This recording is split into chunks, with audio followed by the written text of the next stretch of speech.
So you may have noticed in the past couple months, there have been a lot of additional videos in addition to my tutorials, weird stuff like what you see in front of you.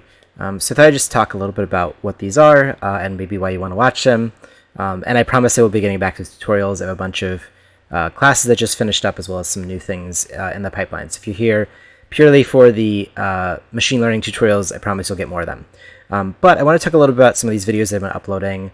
I had the chance maybe a couple months ago to purchase a collection of videos from the film critic Gene Youngblood. If you aren't familiar with Gene Youngblood, I definitely recommend Googling Gene Youngblood and his book Expanded Cinema. I believe it came out in the late 60s, early 70s, and it's a pretty seminal piece of work about sort of the expansion of abstract cinema. It talked about early generative artists by the name of like John Whitney and other folks. It's a really great preface to like a bunch of sort of the video and other experimental films you might be seeing on here. But anyway, I was able to purchase some of his video collection, and over the past couple months I've been getting them digitized. And what's really great is that a lot of the video that I was able to access through this collection is stuff that basically isn't available online. So this is an example. This is one video by a artist called Patricia Marks. This is a film of hers called Amaro. It's a very early sort of abstract filmmaking piece from San Francisco. There were a number of artists who were making pieces in the 50s, doing stuff that was really out there compared to other cinema experiences from other folks. So I've just been spending a lot of time getting stuff digitized, and I think it's really great because pretty much everything I'm uploading to YouTube is not available either on DVD, either for rental. You honestly can't really find the films unless you are working at a like film house and have a lot of money to spend. So I'm hoping that people can just sort of take this and enjoy this. So this happens to be a video. This one is from James Whitney and Jordan Belson. If you aren't familiar with the Whitney brothers, I highly, highly recommend you should check them out. If you like my tutorials, you like the work I make, you will probably like the Whitney brothers. And also, if you can track down Jordan Belson's work, I recommend that as well. So this is a very, very rare piece that was, I guess these are all filmed pieces by James Whitney, and then Jordan Belson edited them together. So again, these are really rare, and they sort of break down into a couple different collections. So one is rare films, things were actually shot on 8mm, 16mm, 35mm, and then they were digitized, and Gene Youngblood got a copy of them. The other example is a series of a lot of experimental video from early video artists. One of the things I'm really happy about is that there's a big collection of pieces from Chicago video artists. There was a school, it still exists today obviously, but it's called the School of the Art Institute of Chicago, and they were some of the earliest video artists. You might be familiar with Nam June Paik, some other New York artists, but really the Chicago artists were doing some really experimental work. This is an example of those pieces. This is from Barbara Sykes. This is called Electronic Masks, and I believe it's from the late 70s, maybe early 80s. And another thing I'm really interested about in this collection in particular is, I've shown a couple pieces by female artists. As you're probably aware of, a lot of male artists are the ones who get most known and most recognized and written about over the past, 100 years. And I think we're finally coming to terms with that and trying to solve for that and trying to go back and find some great female artists. So people like Patricia Marks, people like Barbara Sykes. I've got some other videos from Jane Beater, some other folks.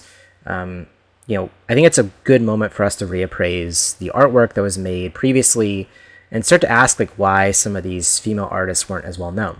So I think this piece by Barbara Sykes, which is, using essentially a real-time video system to generate real-time video and generating these cool little masks. I mean, obviously, I think this has machine learning potential as well.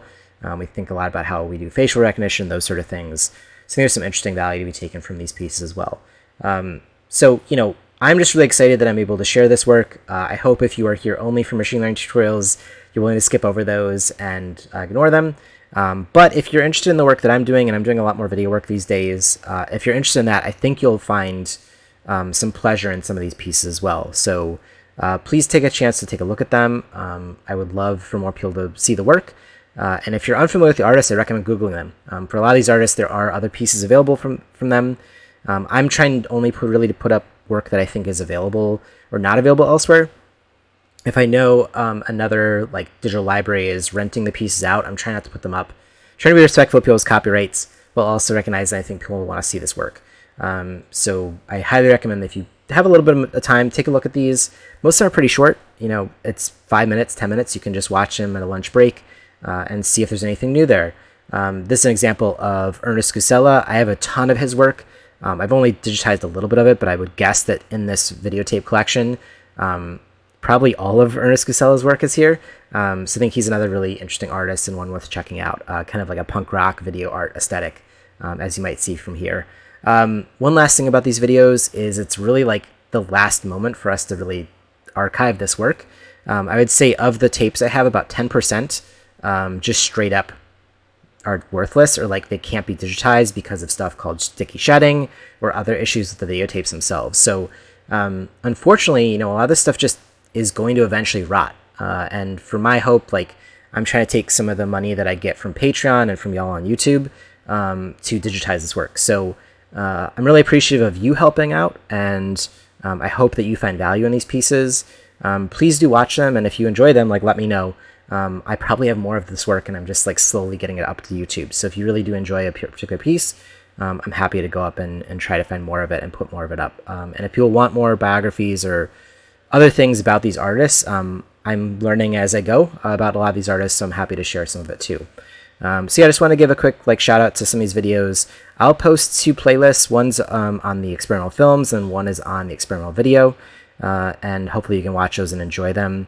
And lastly, I think starting about next week or the week after, I'm going to start posting videos from my experimental film with machine learning class, which sort of takes, I mean, maybe not these videos in particular, but takes other experimental film and other experimental video pieces and talks about them in a machine learning context, and how do we take machine learning and apply maybe some of the ideas from this to that.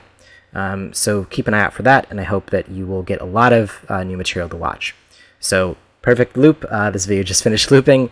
So with that, thank you so much. Again, this is really, this is how I take some of the money that y'all give me, and I'm able to use it to do archival work as well as upload more tutorials and get inspiration for new tutorials. So once again, thank you. This is partly about what you're able to do for me, and I want to give back to y'all. So thanks again, and hope you enjoy the videos.